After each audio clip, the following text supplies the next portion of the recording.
On today's show, the season is over for the Atlanta Hawks. We'll talk about the end of it with a Game 6 loss that was close fought at the hands of the Boston Celtics on this Thursday evening. Big picture, more narrow, nuance, details, all of that and more on the way.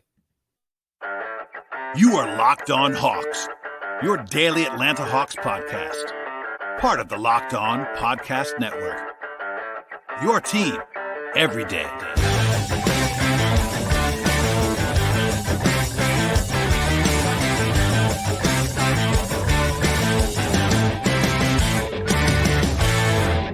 Hello, friends. Welcome to episode 1461 of the Locked On Hawks podcast. I am your host, Brad Rowland, coming to you deep into the night on a Thursday evening into Friday. And I want to encourage you at the top of the podcast, as always, to make sure first listen each and every day / morning. We can be found anywhere you get your podcasts: Apple, Spotify, Google Play, also over on the video side on YouTube. And I do appreciate everyone listening to the podcast both tonight and always. And it'll be the final show of the actual active season. But fear not, by the way, we do not go away on the same podcast. We'll have plenty of offseason content in the future. But the Hawks fall short in a valiant effort on this Thursday Game 6 matchup, 128-120 at the hands of the Boston Celtics. It came down to the fourth quarter. It was close the entire way in the second half, and the Hawks just kind of ran out of gas offensively with 20 points in the fourth quarter. It was a great scene at State Farm Arena. I was talking to some people that were covering the Celtics who were very impressed with the atmosphere and just the way the Hawks responded throughout the night.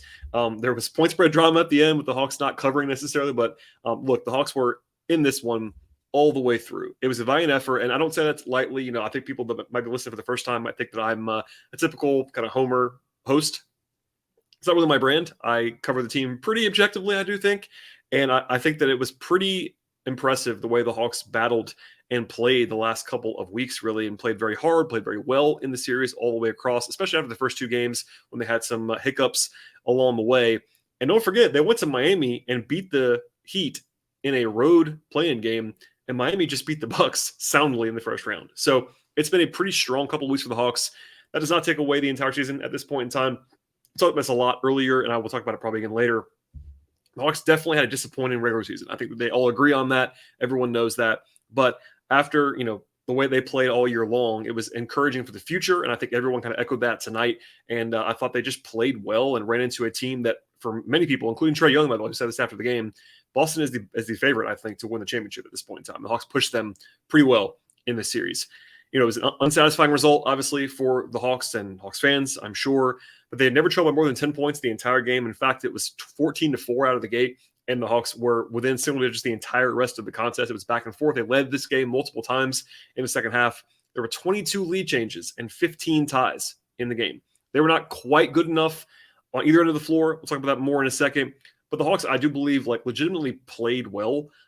They were back at full strength, which is untimely coming back off of suspension. They weren't perfect in any aspect of this game. They took Boston's best shot. The Celtics played well in this spot as well.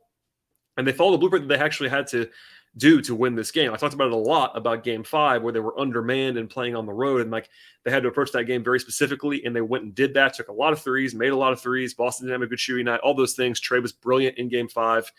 And they did that kind of the same way, not quite to the extreme in this game, but the blueprint was working. And then in the end, the Hawks went cold in the fourth quarter.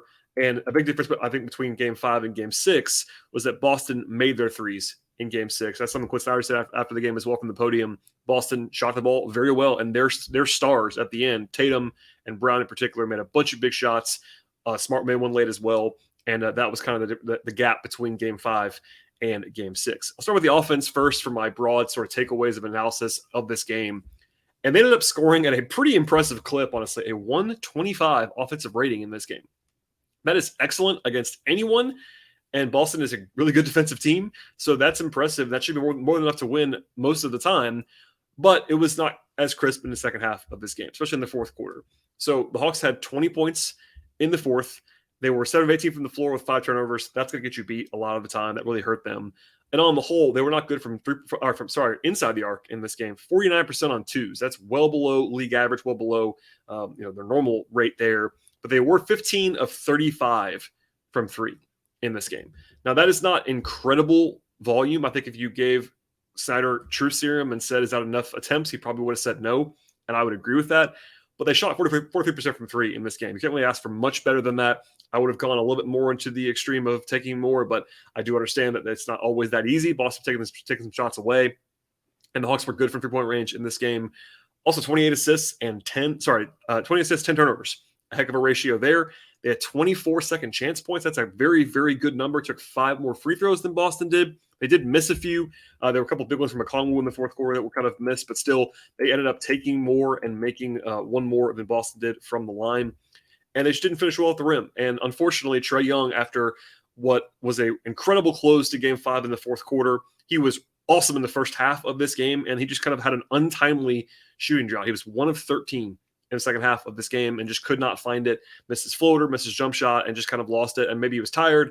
Quinn didn't seem to think that was the problem, but could have been just some variance. I mean, it's not satisfying at all to hear that.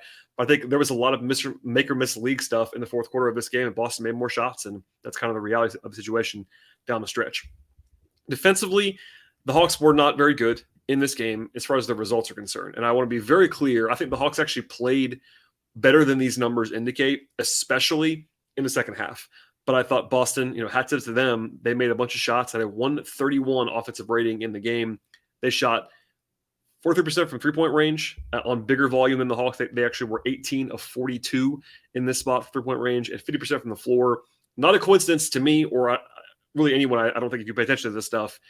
Boston shot the ball very well from three-point range in 5 of the 6 games in this series. And the one they did not shoot well from three-point range was Game 5, which kind of opened the door for the Hawks to, again, barge through it and play really well in Game 5. But that was what kind of allowed the Hawks to do what they were able to do in Game 5 was that the Boston didn't shoot well, but they did bounce back and make a bunch of shots in this game, some big ones late, and all the way across the board, just taking and making threes as well as free throws in this spot. The Hawks were better than the numbers indicate as far as defensive transition stuff. I didn't think that was kind of a problem. I think offensively the Hawks were pretty decent there, but they had some issues with fast break points. 18 allowed to Boston in this game. They only forced 7 turnovers, did the Hawks either. That's not great as far as like speeding the other team up. They didn't win the possession battle. They just kind of broke even on that. And Boston had at least 30 points in every quarter in the game, so it wasn't like they were really bothered at any point along the way. Also, ESPN had it then. Boston is now 23-1 combined regular season and playoffs in the Tatum-Brown era when they both score 30 points, and they both had 30 points in this game. So that's a pretty good sign that when they have it both going, Boston is very, very difficult to stop. And I do think the Hawks, against a lot of different teams where they played defensively in this game, would have been more impressive in the numbers. And I think in general, the Hawks were just never able to pair their offense with their defense in this game. I think in the first half, the offense was much better, and that was a lot of it was Trae. In the second half, the defense was much better, and I think they were really attuned, and I think forcing Boston into some tough looks. But once they had kind of scrambled at the very, very end, that was the end of that. So I'll leave it here for now. I'll come back in a second, by the way, and the rest of the podcast will be I'll talk about sort of the way this game unfolded as far as the game flow is concerned. At the end of the show, I'll do my usual player-by-player breakdowns. But again, broadly speaking, I think the Hawks played well in the series. They competed well in the series. They overachieved compared to projections that were national. It was kind of what I thought the series was going to be like. Honestly, I was kind of thinking it was going to be a longer series that was more competitive.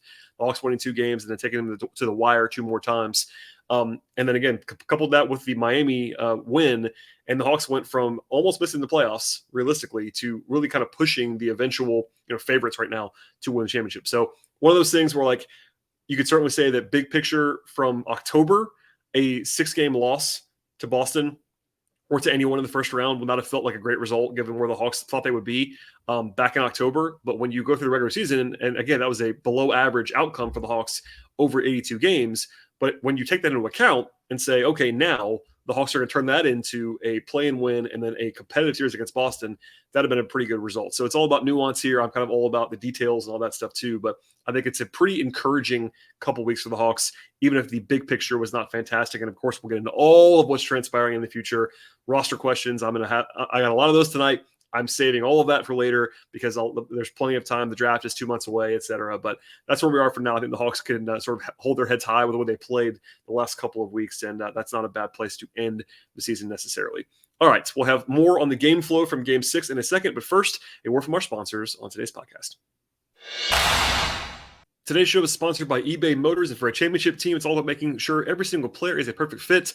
It's the same when it comes to your vehicle. Every part needs to fit just right with your car. So the next time you're actually going to get parts or accessories, for your vehicle, head to eBay Motors. With eBay's guaranteed fit, you can be sure that every single part that you actually need fits right and does so the first time around. Just add your ride to My Garage, look for the green check to know that the part will fit or your money back. Because just like in sports, confidence is the name of the game when you shop on eBay Motors. With over 122 million parts to choose from, you'll be back in the game in no time as well. And after all, it's easy to bring home a win when the right parts are actually guaranteed for you. Get the right parts, the right fit, and the right prices on ebaymotors.com. One more time, that is ebaymotors.com. Let's ride. Eligible items only. Exclusions apply. All right, we'll dive now to the game flow in this one. And I don't want to overstate it too much, but the Hawks did dig themselves a hole in the first 3 minutes of this game that might have been beneficial to avoid digging in this one. It was a 12-2 run at the outset from Boston. It forced a mean timeout for the Hawks. They had 2 points in the first five possessions. Boston got a lot of loose balls, and they were just a better team out of the gate, more intensity. I don't know if the Hawks were nervous or what. But look, I mean, you don't want to – it's too simple to say that was why the Hawks lost the game. Certainly was not. They were able to erase that deficit. They led multiple times. But it is harder, objectively, when you have to beat a team that is better than you, candidly, by more than 10 points in the final 45 minutes. So that was not a great start. Also, by the way, I think Boston did a good job. They threw kind of a different wrinkle at the Hawks early on. They had Jaylen Brown defend Clint Capella, which is a little bit strange. Then Derek White on John Collins and Al Horford on DeAndre Hunter.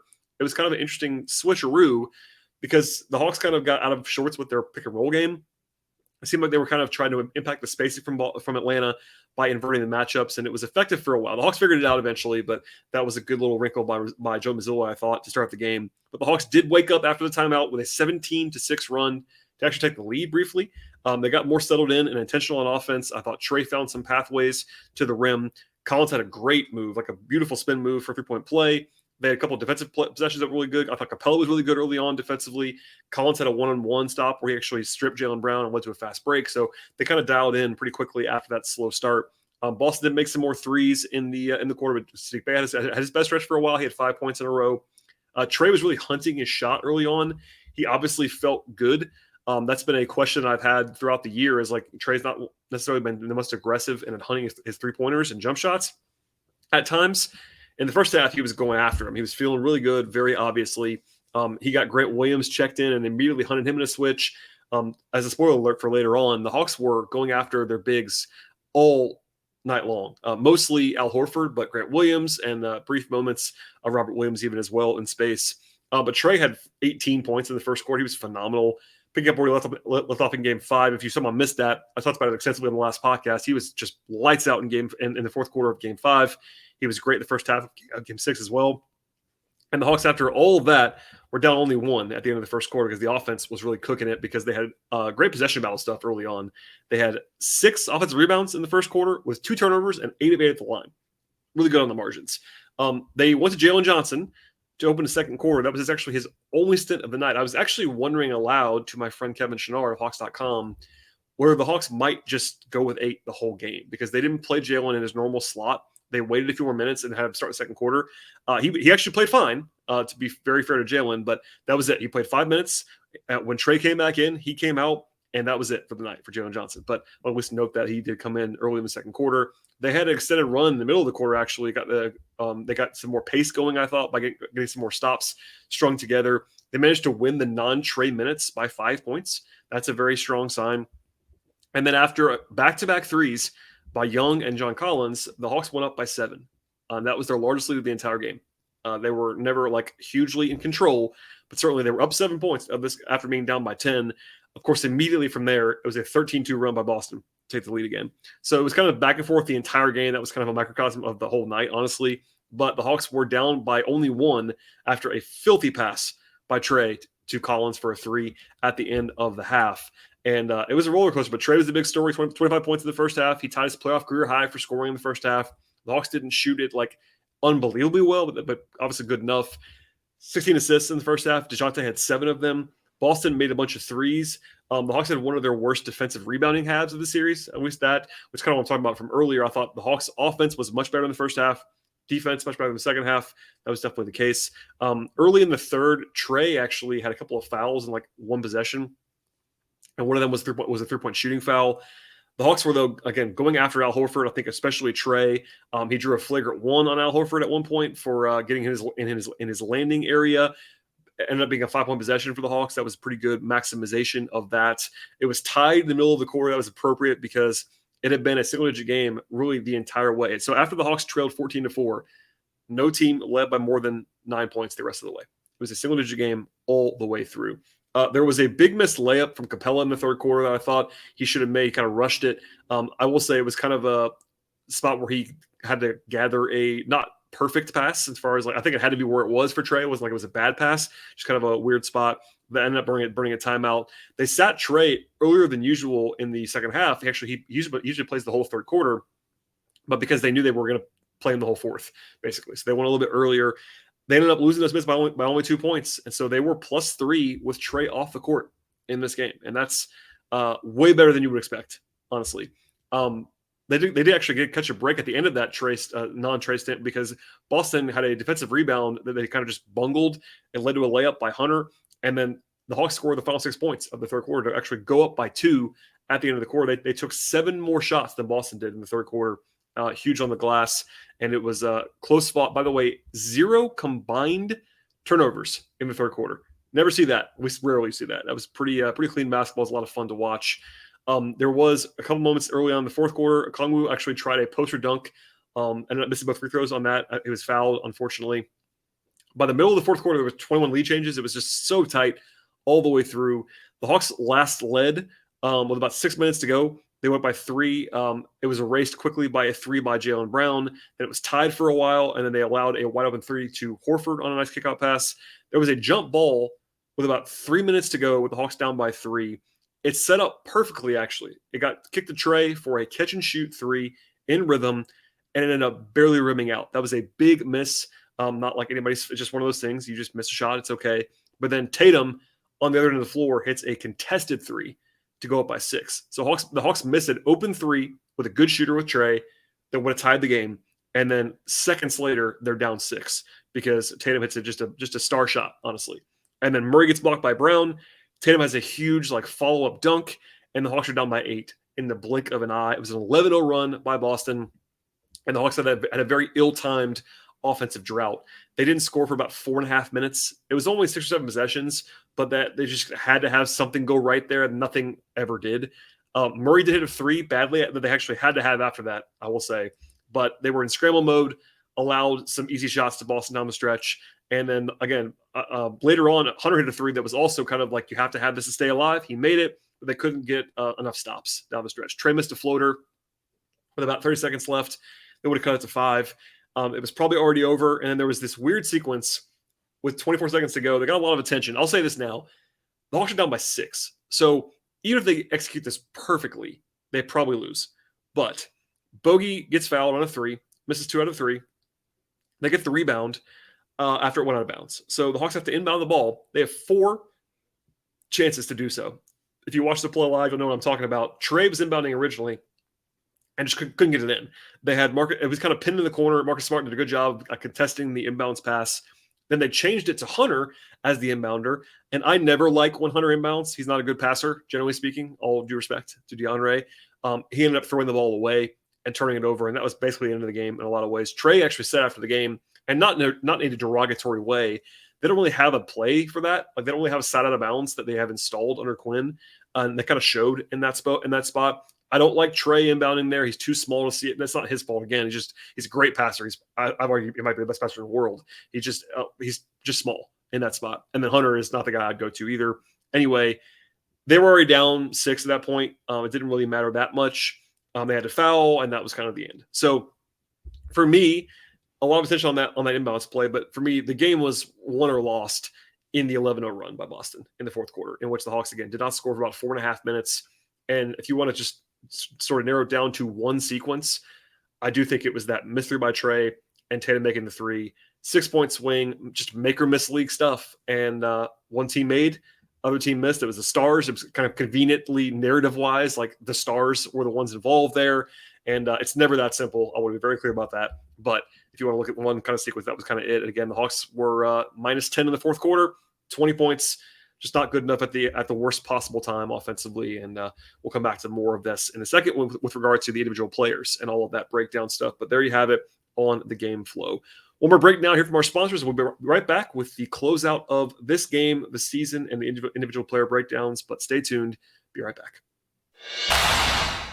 Today's show is brought to you by Ibotta. We all have to shop for groceries and other items that we actually need. Since you're actually already doing it, why not get some cash back in the process with Ibotta? With Ibotta, you can earn cash back on every single shopping trip that you're doing, and you get cash back on hundreds of grocery items in the process. You link your loyalty account or upload your receipt after you shop and get your cash back. It's just that easy. The average Ibotta user earns $120 per year in real cash back. That covers a wide range of things that can actually be very helpful for your wallets, especially with a lot of things being more expensive right now than they were just a year or two ago. You can earn things 2.5 times as fast in cash back with Ibotta, or even more, depending on how you actually use the service. Ibotta gives you the real cash back, not points as well. Other apps give you points. They don't always amount to much. With Ibotta, you can get real cash back to your bank account, plus PayPal or with gift cards. You can earn cash back on hundreds of online brands and retailers too when you start using Ibotta. That includes Lowe's and Macy's and Sephora and Best Buy and much more. And right now, Ibotta's already offering our listeners as well $5 for just trying Ibotta by using the promo code LOCKED when you register. So check out the App Store or Google Play Store right now. Download the free Ibotta app and use that promo code LOCKED when you get there. That is IBOTTA in the Google Play or App Store, and use that promo code LOCKED. Okay, and to wrap up the podcast and the season itself with the player breakdowns. So we'll go to the bench first, as usual. Jalen Johnson, 5 minutes of play. They weren't guarding him, but he made both his shots. Made a three. He shot it confidently. I don't think he was like great defensively in his one mini stretch, but the Hawks did a good job with him on the floor. I was also okay with him not playing. I know there's always people that want to see more of the young guys. I get it, but this is a playoff crucible. I understand not playing him, but it was fine with me. He played well when he was out there, which is good to see. I thought Saddiq Bey was okay. He had a good first half, a little bit less in the second half. I do think defensively it was rough in the whole series for Saddiq. He's one of those guys that I think if you don't watch him intently, you don't really notice it necessarily all that much. But his lateral speed is a problem. His off-ball instincts are kind of a problem as well. He did a good job for the Hawks. I think that trade worked out well for Atlanta so far. He's a young guy, and I think he'll be helpful next year as well. His shooting is very, very useful at both forward spots. When he plays the four, you can be pretty devastating offensively, and he can play the three as well. So I'm not shading Saddiq Bey, but he does have weaknesses, and that's why he's more of a reserve at this point. And I thought he was fine in this game, but 2 of 7 from the floor, 7 points is fine, but it is what it is. Okongwu, I thought, played very well. 6 points, 11 rebounds, had 2 blocks. He did go 0-3 at the line at a kind of an opportune time along the way. There was always this never-ending debate about whether they should close with Capella or Okongwu. They went back to Capella in this game. In game 5, it was Okongwu. I thought that was fine on both counts. I thought Okongwu was better than Clint in game 5. I thought tonight it was pretty even. I thought Clint was pretty good for the most part. It didn't bother me. There was a couple people that were like outraged by this, and I was not. I thought it also would have been fine to go with Okongwu as well. I thought he played pretty well.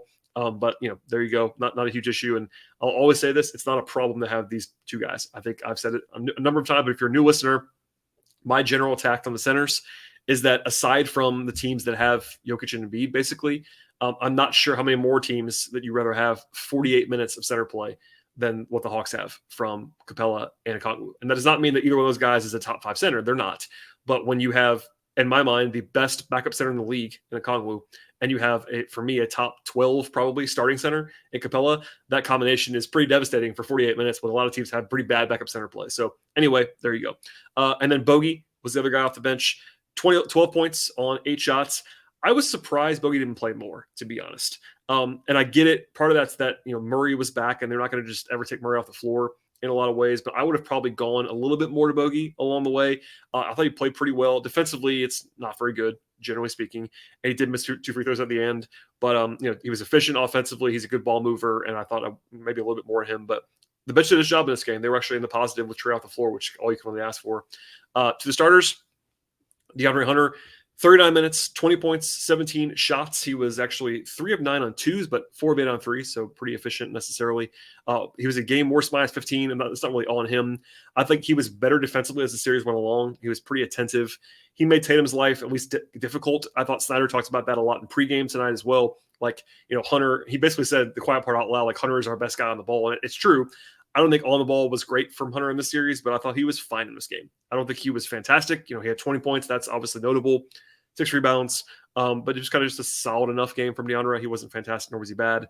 I thought Collins was really good, honestly, in this one and the last two games. I think it was a nice little redemption arc for Collins after a rough season. Objectively, I think he gets too much heat, but he still was not good by his standards offensively in particular this season. I think the role was part of that problem, but 16 points, 4 rebounds, had 2 blocks. He made 3 of 4 from 3 in this one. He shot the ball better the last 2 games. And, is always a pro. He talked about him and Trae were the ones that talked after the game. Both were pretty good and sort of reflective about the season. And I thought that, Collins ending on a high note, it's pretty good. He's certainly going to be in trade talks, as a lot of these guys probably will be. But he has been for basically 3 years now. That's probably going to happen again this summer. But I thought he played well at the end. Capella, same thing, 10 points and rebounds. I thought he was solid across the board. Really good in the first half. Just a solid effort, like a bad matchup for him in a lot of ways against Boston, especially when they were playing small. Clint is much more of a traditional center than he used to be probably at this point, because he's a step slower than he used to be, but still a good athlete for a center, and rebounding wise is awesome.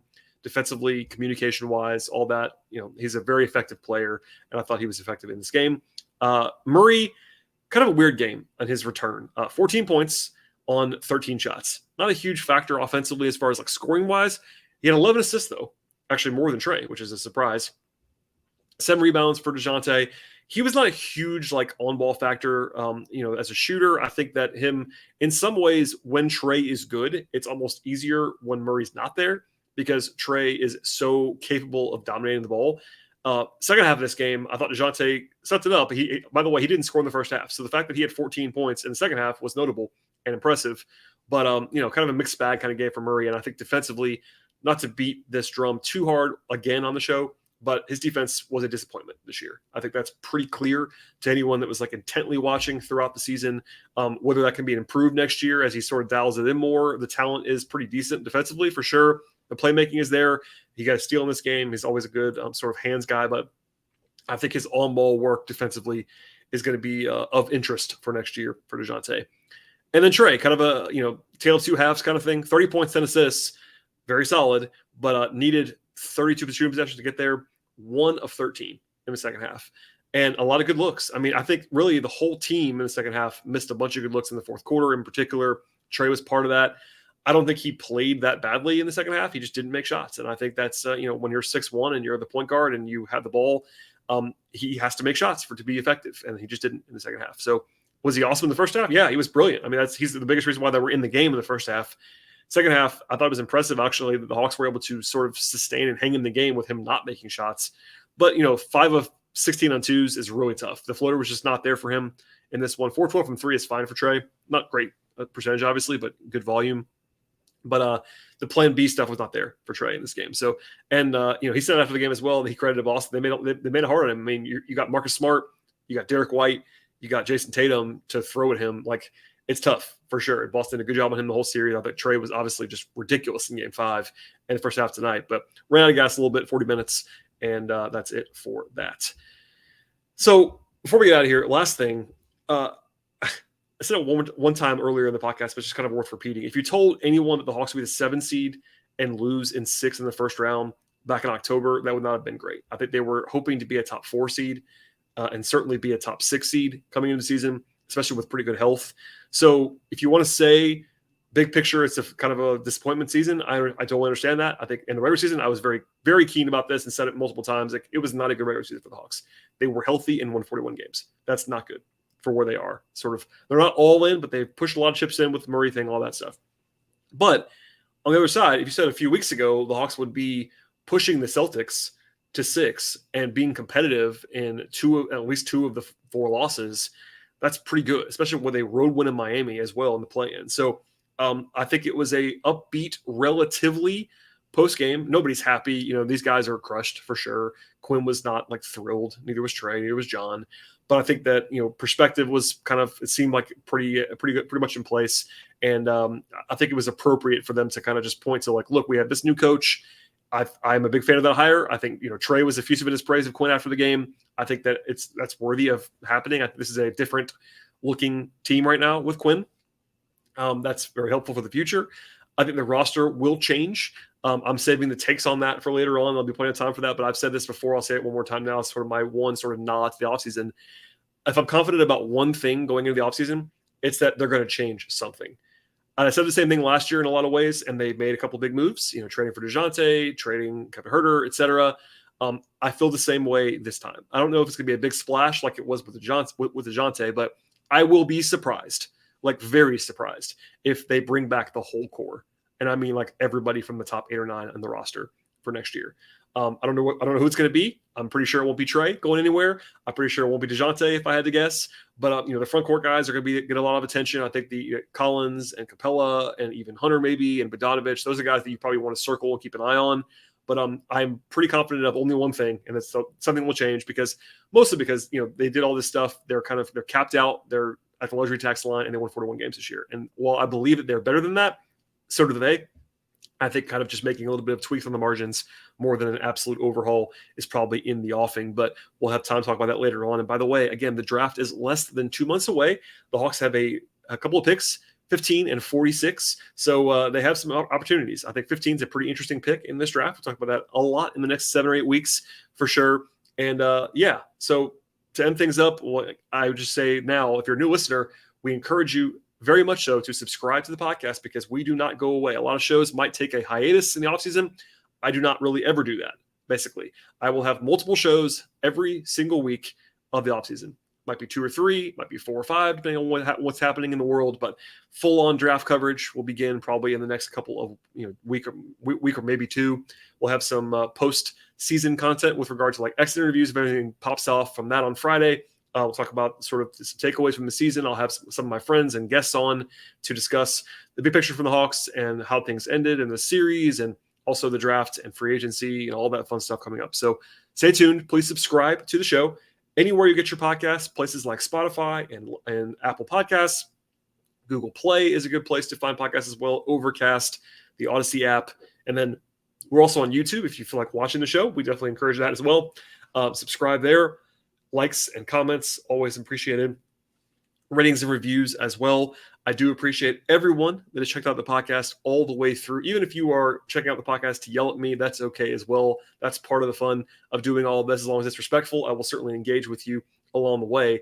But, I'm not above asking for people to game the system. If you want to all download the podcast and subscribe and resubscribe and sort of click around, that's always encouraged as well. Follow the show on Twitter at Locked On Hawks. Follow me on Twitter at BT Rowland. Follow my written work on the Hawks side. I do some preview stuff occasionally, and my sort of ramblings over at patreon.com/BT Rowland.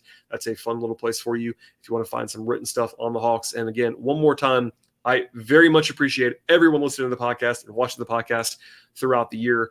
I went to count and see how many shows we did. I know it was hundreds of shows over the course of the season. Yes, hundreds, plural. We are almost 1,500 episodes into this podcast. I launched it in 2016, and it's been a lot of episodes, lots of content, and we're not going anywhere. So thank you for listening to the podcast, everybody. We'll see you all later on. Stay tuned, and thank you for listening all the way through the season.